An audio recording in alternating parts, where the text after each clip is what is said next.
right here, not on the field. Where we want to be at the end of the season starts with our mentality and our attention to detail today. When they leave Penn State, a person should be able to look at them and say, that's a guy that went through that program. He's special. Welcome into episode 4, season 3 of the Unrivaled Podcast. I'm your host, Mitch Gerber. Pleased to be joined today by junior linebacker Brandon Smith and sophomore linebacker Curtis Jacobs, following Penn State's season opening 16-10 victory over the Wisconsin Badgers. Penn State will now shift their attention to Ball State as they come into town for a Saturday contest inside Beaver Stadium. Looking forward to seeing 107,000 strong back in Beaver Stadium for the first time since 2019. Gentlemen, first off, appreciate you taking the time to join us today, but what were your key takeaways from this past weekend's game against Wisconsin? I would say our physicality. That was definitely a point from when we started, like before the game. That was made that point that we need to be more physical than them. So I felt like it was important for us to go in there and show, like, they weren't going to run the ball on us. They weren't going to dominate us. So I feel like we showed that on the field. Brandon, how about you? Really just starting out strong, being able to go ahead and set the tone as far as how we want to be throughout the season. And I would say that we definitely did that as a defense. We was faced with difficult situations, with red zone situations, and it was just exciting to see how we actually came out and performed. I'm really at a loss of words as far as how we really played and just the outcome of everything, and it was just exciting overall. You're at a loss for words. When that clock hit 0 and the game was over, what went through your guys' minds as you celebrated with the fans? Brandon, I remember seeing a video of you're going over to the fans that were over there. I think there were a couple of students, but what was going through your guys' heads? Really all that pain and just going through everything that we went through during that game. I mean, we had 49 minutes worth of time of possession as far as playing defense. And just seeing just those zeros on the clock and us having a better score, it just made everything worth it. And really, that was just it's very emotional. When you guys pick up a goal line stand like you did numerous times in that Wisconsin game, how does that actually change the momentum on the sidelines? It's monumentous, and that's why we rep that during the week. We embrace sudden change, and we embrace being backed up. So when we get in those situations, we're prepared every time. Yeah, if I had $1 for every time that we talked about sudden change moments, I would definitely have a good shoe collection from here on out. Yeah, Coach Franklin, after a victory, I should say, always emphasizes you got to enjoy this one. And then you guys ultimately flip the page on Sundays and you start to prepare for the next opponent. But when you pick up a victory, how do you two personally make sure that you enjoy it? I just try to live in the moment. You gotta love it while it's there. During the moment, we won. You get to go out that night, have fun, and the next day it's back to work. So you gotta keep stacking days to get better. So you can't just dwell on that all the time. Yeah, really just spending that time post game after with your teammates and people that you battled for 4 quarters for. I mean, right after that, we were just all having fun, enjoying each other's time and company, talking about different funny plays that may have happened, or either hey, yo, man, you really got messed up that play. You want to talk about that? And kind of just laughing and joking and stuff like that. But really, it's all love. Yeah, we ain't seen the film yet. We be clowning. Yeah, I'm waiting to get us somebody. When's the first time that you watched the film? I think we watched it after our meeting. So yeah, we have to watch it on our own. After the game, but during the meeting, we all watch it as a group. So when you're sitting on the plane, do you two personally watch film on the plane ride home, or do you kind of? It's not loaded for us on the plane. Personally, I try not to cramp. on the flight home. On the flight home, I personally try not to cramp up. What row are you guys in? 11. Oh, you guys are up there. Yeah. It's good stuff. All right. Well, first of all, congratulations on the victory over Wisconsin, as Penn State will now turn the page towards Ball State, and this will be the first time in a couple of years that you're able to play in front of 107,000 inside Beaver Stadium. Brandon, I'm going to ask this to you first because Curtis hasn't played in front of that capacity crowd yet. But what is it going to be like for you returning to the stadium as you run out of the tunnel and have that eruption of an atmosphere? I'm going to love every second of it before the game starts, and then once the game starts, I kind of zone out and don't really have like a sense of the amount of people that are there. But for the most part, it's going to be electric. I'm definitely missing that feeling right now and can't wait to get back in it. You for real, like, can't notice the fans once you lock in? I dead serious, like, completely zone out. Like, I don't hear anything during the games. It's crazy. Like, That is crazy. Like, I really don't hear nothing. That's fascinating to me because you hear the crowd noise, right? Standing on the sideline and you hear people in the stands. You saw at Wisconsin the jump around stuff and you're cognizant of it. But it sounds like you guys are so mentally locked in that there could be anything going on outside of the stadium. You have no idea. You can't let that stuff distract you because that causes misassignments, stuff like that. So you got to really key in on your training and what you're trying to do. Plus, every day at practice, we got the crowd noise blasting anyway, the music blasting anyway, so we're used to loud. Yeah, I think I'm kind of deaf from the speakers. Got to talk to Jeff on that one, back him up a little bit. Nah, Jeff be tripping. Curtis, how about for you? This will be the first time that you play in front of 107,000 plus. It's one of the premier reasons you decided to come to Penn State University. How much are you looking forward to that moment? It's going to be big for me because, well, last week I kind of got a taste of it, but I got 90,000 people talking about how they hate me, so it's gonna be a little different. I'm excited to see the fans. It's gonna be good, but I'm more focused on getting the win. Appreciate you guys sharing that information. And once again, Penn State will now take on Ball State, who also picked up a victory last Saturday. So both teams undefeated coming into this matchup for the first time in Beaver Stadium in front of a full capacity crowd in a number of years. And if you haven't figured out how to do your mobile tickets yet, please check out gopsusports.com/mobile tickets to make sure that you have your mobile tickets saved to your Apple Wallet or Google Pay before arriving to the stadium. Let's go away from football. What do Brandon Smith and Curtis Jacobs do away from the Lash Football Complex, away from Beaver Stadium, and away from football? Well, I'm a football junkie, so it's hard to take that away from me. Like, when I'm not here, I'm mostly like in my playbook, in my film, all that. So I'm not really into other things for real. Who do you pick that up from? One guy here that I really got that from is Brizzy, but that's just always something I've done. Like, I love watching football. I probably watched every single game that was played this weekend already. So I'm fascinated by it. I love watching it. Michael Parsons, we chatted with him on the Unrivaled pregame show before that Wisconsin game, and he was talking about you two specifically, the linebacker position, obviously, and how much he's looking forward to seeing what you guys do this season. But how much have you looked up to him? Because everybody else sees him as this big star public figure, especially now being in the mecca of the NFL. Oh, no, I still see him as that guy that can't guard me in one-on-one. So it's like it's different because that's literally a genuine friend of mine. So it's different than how other people see him. Like, yeah, and I definitely I watch the film and definitely take the good that he does and kind of like put myself in those situations and kind of like make sure I do those types of things that he does well.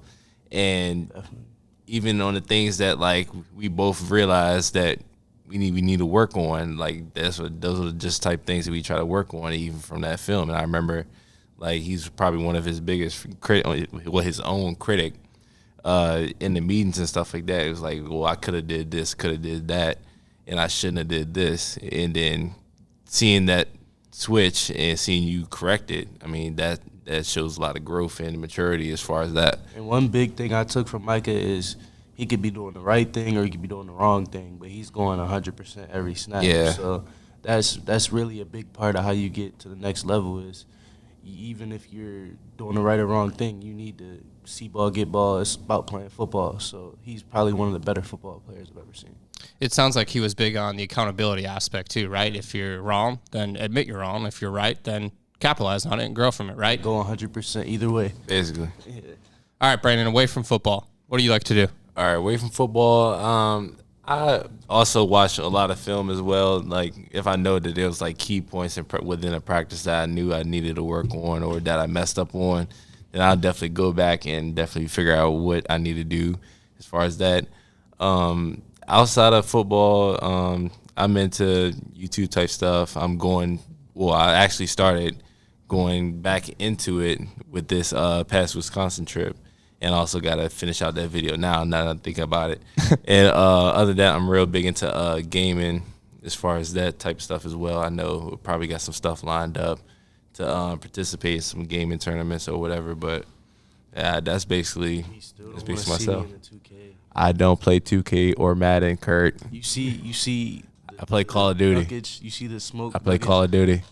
I've heard multiple different answers. Everybody says they're the freaking best at 2K, the COD, whatever it is. UFC, though. UFC, any person on this team can see me. Wait, say me. I snap that. I snap that. I put that on everything. Like UFC, the video game? Yeah. I've legitimately never even known that was a thing. He spams buttons. I do spam buttons, and I will win. You don't even know what you pressing. You just spamming.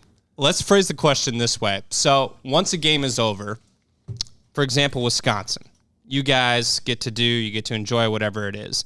From a mental standpoint, when you have to separate yourself from football for at least a couple of minutes, I know in the back of your mind it's probably still running, but how do you find that separation?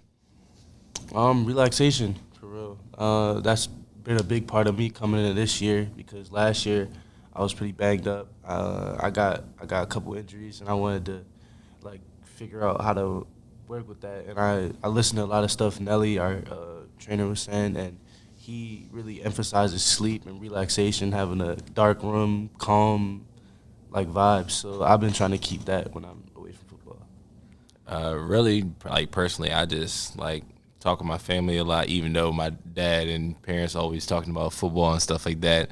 I basically just try to go ahead and detach myself as far as being an athlete all the time. And even if I had schoolwork or something to do, I'll go ahead and focus on that. Or if I'm just talking to my friends that are non-athletes, then I'll just go ahead and have general conversation with them. I mean, other than that, it's not really too difficult to detach every once in a while because everybody needs that type of time off in order to stay sane in what they're doing. When somebody approaches you guys and the last thing you want to do is talk about the game, the last thing you want to do is talk about football. I can talk about the game with anybody, no matter what, time of day. You never get to a point where you're I'd rather talk about the Chipotle burrito bowl that's sitting next to me right now. If I'm in a bad mood, maybe, but I love when people come up to me with questions about the game. Talking about football helps you learn it better. What's the best question somebody could ask you?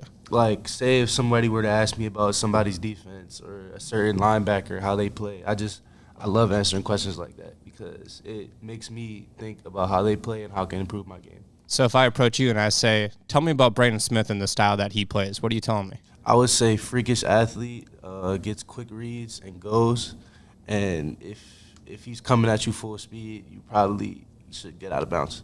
I'm in danger. I like that angle of it because not many players would admit that anybody can approach you and have a conversation about the game of football because either A, they probably think it's the last thing you want to talk about, or B, they don't necessarily know what's going on. So for a general football fan that isn't necessarily somebody that can figure out the X's and the O's of everything going on, what question should they come to Curtis with or Brandon with to really try to figure out what is happening when they watch you guys on Saturdays? Well, it's really anything teaching the X's and O's helps me. So I would love somebody to come to me ask me how can I be a better Sam? How can I be a better Will?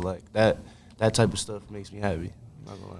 And really, when you think about defenses and schemes and stuff like that, and just people from the outside asking you questions, there's really a lot that goes on that you don't really know, and you think oh, he just missed the tackle, this is that, and the third.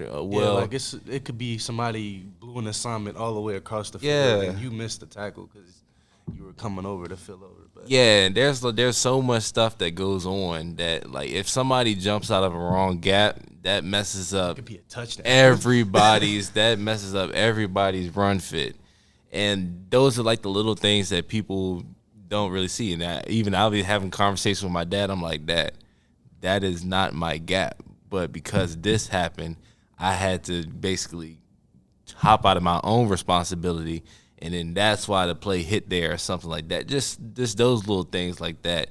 And then he's like, oh, okay, I got you, da-da-da. In the back of my mind, I just missed the play or whatever like that. But that's besides the point. But those are the kind of things that just everyday people don't really understand.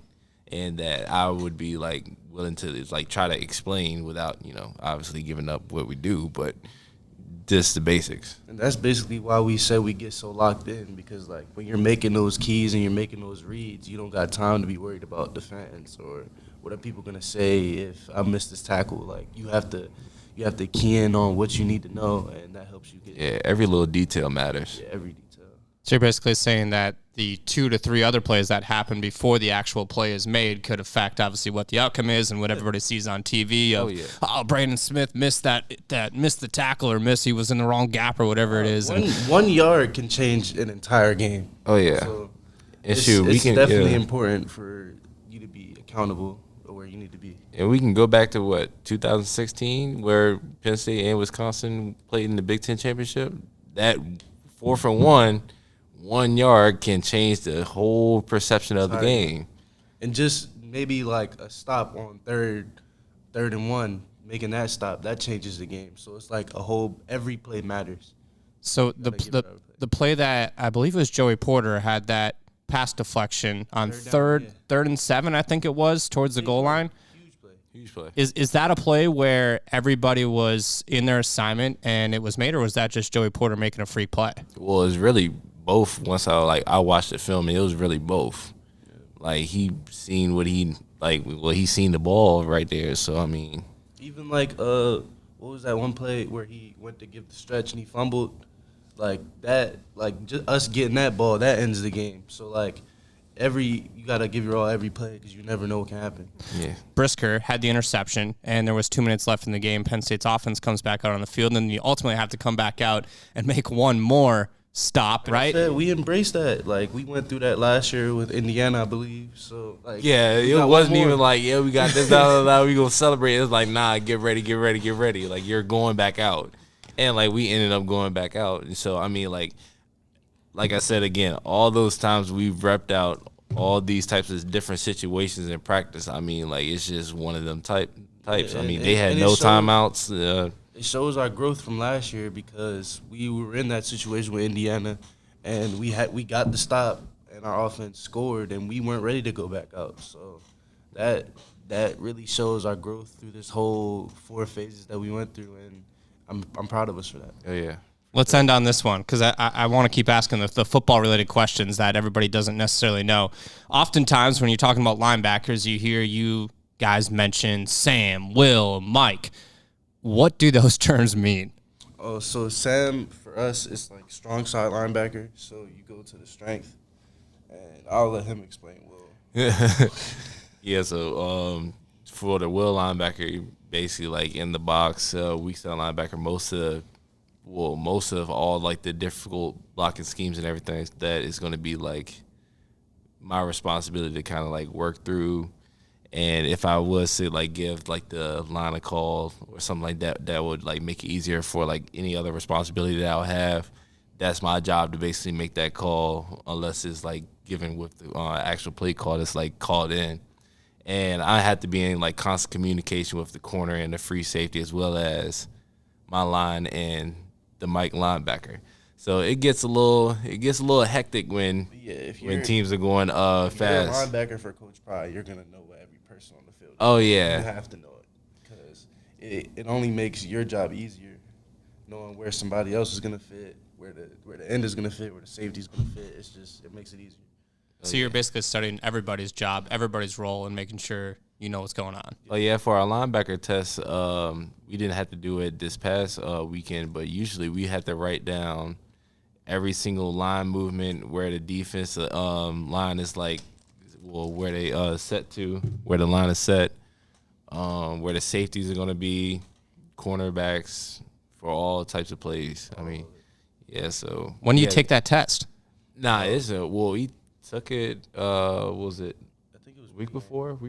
Oh yeah, you talking about 2 weeks? Yeah. We took it like 2 weeks ago. Yeah, we had to write down. Yeah, we get pretty much weekly tests about that stuff.